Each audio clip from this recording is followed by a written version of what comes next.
La crise serait-elle un bon prétexte pour supprimer des postes? Les représentants syndicaux CGT de l'aéronautique en sont convaincus.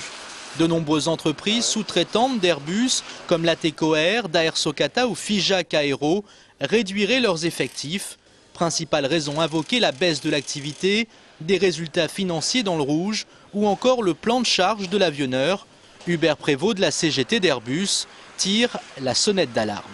Airbus, à travers le plan Power 8, a demandé à ce que 50% de l'activité des sous-traitants se fasse hors zone Union européenne. On ne peut pas non plus faire le parallèle avec la crise qu'il y a dans l'automobile, où effectivement il n'y a plus de voitures ou des millions de voitures en moins qui se vendent. Là, il y a toujours de grandes quantités d'avions qui se vendent sur 7 ans.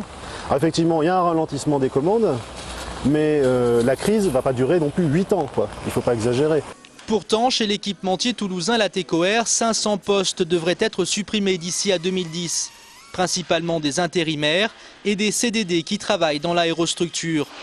L'horizon a décidément bien du mal à se dégager sur la filière et les turbulences rencontrées par l'avion de transport militaire d'Airbus ne rassurent guère. Si, comme l'a annoncé Enders, la 400M, par exemple, le rouge de la 400M est abandonné, bon ça c'est une autre histoire. Sachant que c'est sous-traité à 85%, les sous-traitants vont en prendre pour leur grade. A400M ou pas, les sous-traitants ont du plomb dans l'aile. Le ralentissement attendu du transport aérien est bel et bien au rendez-vous.